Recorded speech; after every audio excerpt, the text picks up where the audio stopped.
to Streams of Income. Hosted by best-selling author and entrepreneur, Dr. David Powers, where we discuss streams of income, passive income, residual income, and even why there are dinosaurs and zombies in this intro. Fasten your seatbelts and get ready to dive in.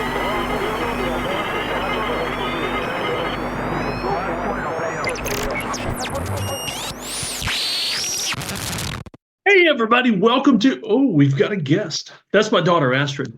You know what, before I start this video, let me remind you to go watch the podcast interview with her, talking about her new book. Matter of fact, we were in town earlier for our regular Tuesday morning prayer walk, and the mayor was there with us. And before we left, the mayor actually came out of her office and hollered at us while we were walking by on the sidewalk. It's like, I ordered a copy of your book, Astrid. I need to get you to autograph it as soon as it gets here. So very cool. She wrote a book for one of her homeschool assignments and published it. It's available on Amazon. I'll throw a link in the show notes, but that's not why we're here today. But you know me, I like to follow squirrels sometimes, and I hope you enjoy following squirrels with me.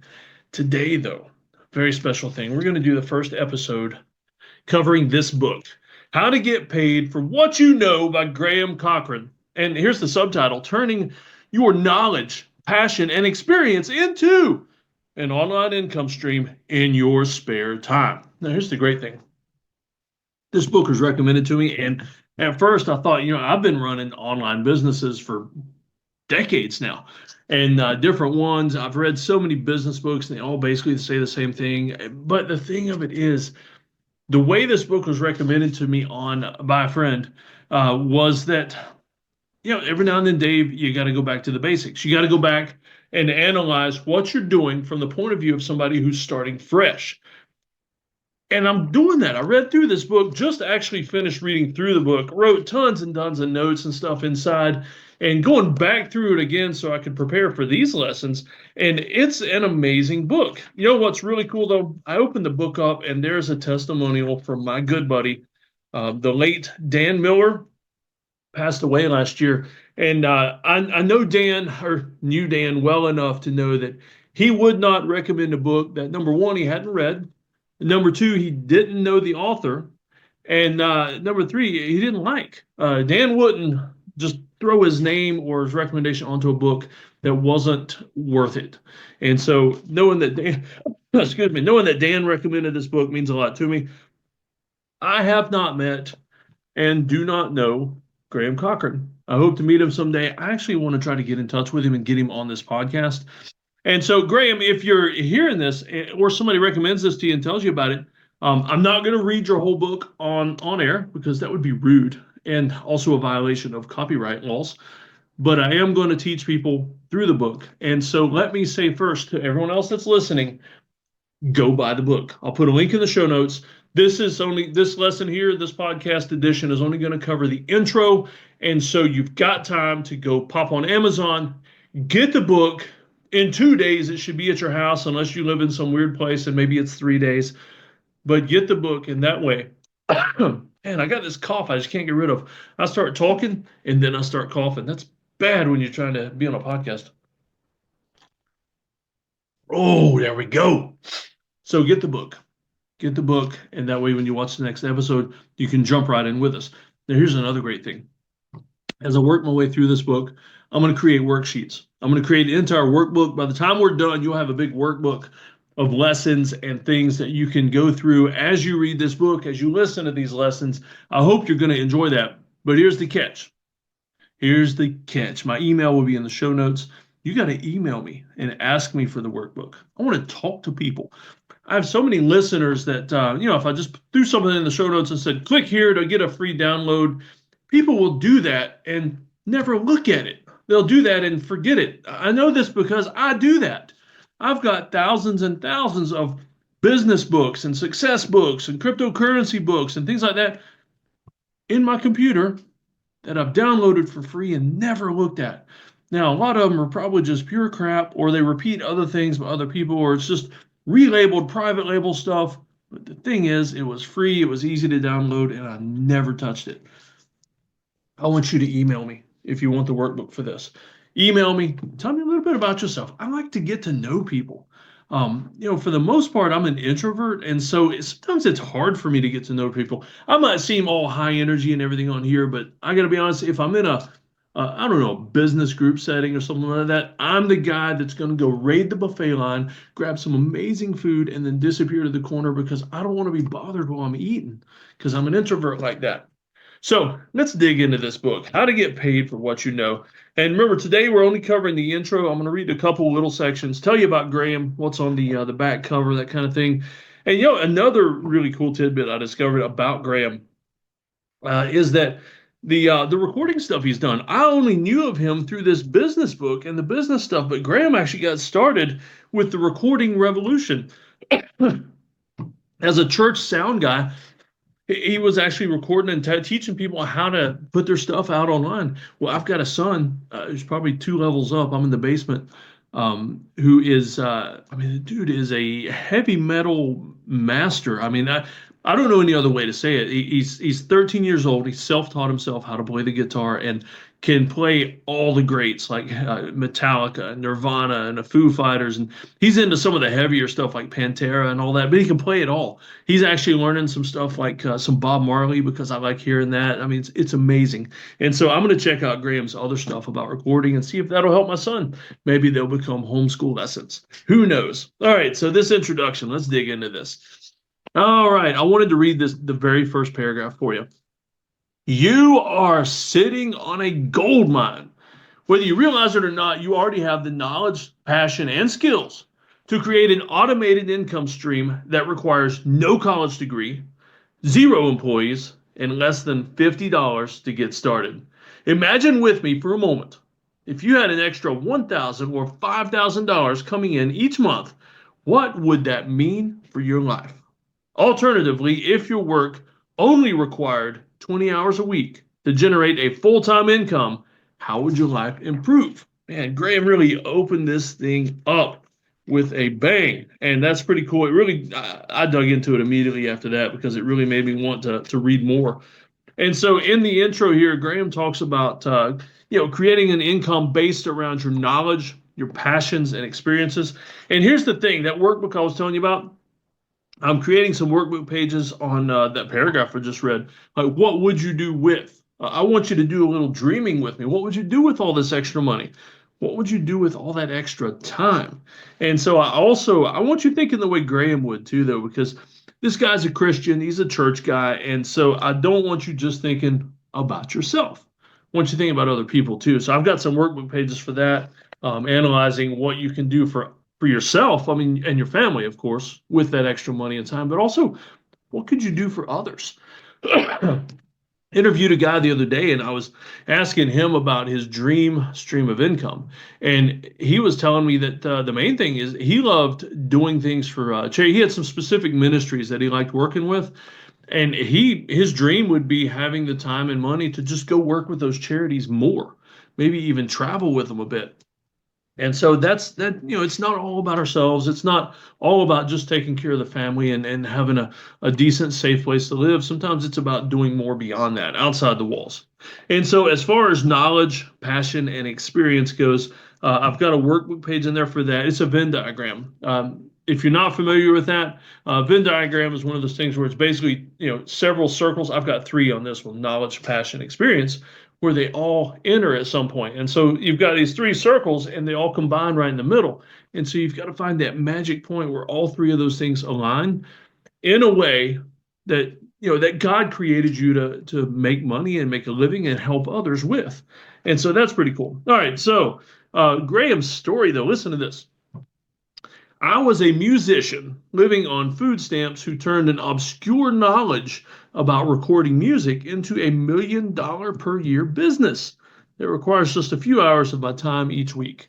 And you'll read about his story. We'll talk a little more about it as we go through the book, but it's pretty cool. They were basically just broke. Working for a church, which those of you that work for churches, most of you know that's a quick way to poverty. It's a whole separate discussion. I've got some friends in a group that helps pastors with that kind of thing, but they were almost broke, but he was really good using this recording software. And Graham turned that, just teaching people some stuff about the software, creating courses, things like that. And then what he did was he did so well creating that stuff that Graham people kept asking him then at that point, like, how do I do what you did, but in a different industry? And so now Graham has an entire business that operates around how to get paid for what you know. It's very cool. And so he's got a little bit in here about, the title of this section, From Food Stamps to Freedom. I love that. All right, so getting ready to wrap this up because this one's kind of short. This is just the intro, but Graham's got he calls it his proven 6-step process. And so I'm going to give you the 6-step process, but just know that we're going to cover each one of these in detail in the book with workbook pages so that you can do some homework with it. But here's the process. Discovering your idea and ensuring it will be profitable. Yeah, I know from personal experience, a lot of neat ideas out there, but not all of them are profitable. All right, building an audience of loyal fans. Yeah, building your list is one of the hardest things to do sometimes, at least it seems that way. Packaging your knowledge into a highly desirable digital product. Selling online in an authentic and ethical way. In other words, not being known as the used car salesman of the internet, so to speak. And then next is leveraging simple online tools to market your product. And the last one, automating the entire process so that income flows to you even when you're not working. That's one of the key tenets of my membership group, Passive Income Engines, is passive income it's almost a misnomer because there's almost no income that is truly passive. But wow, if you could create something that replicates itself and is automated and pays you money while you sleep, while you're at church, while you're at the movies with your kids, while you're, I don't know, out hiking. I'm looking out the back window here in my basement and just thinking how nice it would be to be outside right now and not worry about the bills because I know when I walk back inside and check the computer, money's just dropping in because I automated a process. That also helps free you up for ministry, for helping others, for playing with your kids, for homeschooling. My daughter that popped in earlier, she's homeschooled. All my kids have been homeschooled, all 5 of them. And they're upstairs, they're spread out all over the place doing their lessons. It's very, very awesome. But you got to have a certain kind of income to afford that freedom. Not just afford it financially, but to afford you being able to take off. And I'm recording this in the morning right now. In about a half an hour, I'm going to go upstairs and eat lunch with my kids. And then after that, we're going to walk to the mailbox. And I live kind of off grid down a dirt road. And the mailbox is a half mile away downhill, which means it's a half mile back uphill. So I carry some weights and stuff just to make it a little more interesting. But it's a fun walk with the kids after lunch. And so we consume an hour and a half, 2 hours between lunch, the walk, and just hanging out afterwards. And I couldn't do that without some of the passive, near passive, automated, blah, blah, blah income streams that I have in place. Well, that's what this book is going to teach you. So let me read you the last words here from the introduction by Graham, just to really get you jazzed up for future lessons. And then I'm going to read about Graham from the back cover, let you know a little more about him. But listen to this. You ready? Are you ready for this? This is the nugget, the bomb that you really need to know that you got to go buy this book and tune in for the next podcast for lesson 2. You ready? All right. You sure you're ready? Okay. All right. Just want to make sure. Are you ready to change your life? Then let's begin. That's it. That's it. You got to be ready to change your life, and then you actually got to do something. So that's that. Now let's read about Graham, and I'll close this one out. Graham Cochrane is a business coach, YouTuber, and host of the Graham Cochrane Show podcast, where each week he teaches people how to grow their online business, work less, and give more to the things and people they care about. As a lifelong musician and audio engineer, Graham founded his first online business, The Recording Revolution, in 2009 during the Great Recession, as a blog and YouTube channel dedicated to teaching musicians how to record professional sounding music at home on a budget. The Recording Revolution now has more than 600,000 students tuning in from every single country in the world. It is $1 million per year business and requires less than 5 hours of work per week. Could you imagine making $1 million a year working 5 hours or less a week. That's how he's mastered automation. All right. In 2018, Graham launched grahamcochrane.com as a new resource dedicated to helping people build online income streams around their knowledge, passions, and skills. That's pretty cool. I'm going to put a bunch of links in the show notes for Graham's website, a link to just go ahead and click on the link, buy the book, have it for the next show. And then tell you what, just for fun, since you met my daughter, I'll give you a link to her book as well because she gets really excited when people buy her book. And I also give her most of the money. Some of it goes to we'll just call it the homeschool fund, but she gets paid too. So she really gets excited about that. So we'll see y'all next time. Thanks for tuning in this time. And be sure to the very next episode may not be lesson 2. I'm mixing in some interviews with other entrepreneurs, other online business folks, but just keep an eye out for the next how to get paid for what you know lesson. And let me know what you think about these in the comments, wherever you're watching this, YouTube, on your Apple Podcasts, Google, wherever you're watching this. Let me know in the comments what you think about it, if you have any suggestions, or if there's things you'd like to know. And don't forget, if you want those worksheets, you got to email me because I want to meet some folks. I want to meet the people who are listening and working and taking action toward their dreams. All right, y'all take care. Hey, everybody, I like to throw in little snippets from certain industries, things I pull from magazines, stuff like that every now and then. Well, I've got a report for you from Pool and Spa News. Now, I know what you're thinking, Dave, do you build pools or spas? No, I don't. But I read that magazine because it's got some pretty cool business outlook stuff in there for contractors. Now, I do a lot of consulting, and a lot of the companies I consult with are contracting companies, mainly small businesses, mainly family-owned small businesses. And so I like to look through these magazines, see what the big trends are, see what's new, see what bigger companies are doing that small ones can emulate. So the 5 takeaways from HBI's labor report. Let's go over this here. So it's talking about the labor market. The Home Builders Institute report suggests the construction industry is seeing a rise in the number of younger workers and in white-collar jobs. And this also echoes some things I'm seeing from Cody Sanchez, from Contrarian Thinking, and I think she just published a book. Oh, what is it? Main Street Millionaire, something like that. I'm trying to get a review copy so I can tell you more about it, but she just published a book about buying construction and service-based businesses because a lot of the people that started those businesses are boomers and they're retiring now, soon, coming up in the next few years. And it's a peak market for young people to buy these businesses that are already established and to buy their way into a blue collar trade. And it's an amazing way to make some money. So let's check out this job outlook. All right. Younger workers in construction are on the rise. Now, I grew up in a family remodeling business. My dad's owned a remodeling company for almost 40 years. I grew up in it, and everything from I would go to the job sites and just hand tools up to the guys on the ladders to the point where I would work in the field and help build sunrooms. And then finally, I took over all the sales and everything from my dad's company and made it explode. And the thing is, though, is a lot of the people he's employed over the years were his same generation.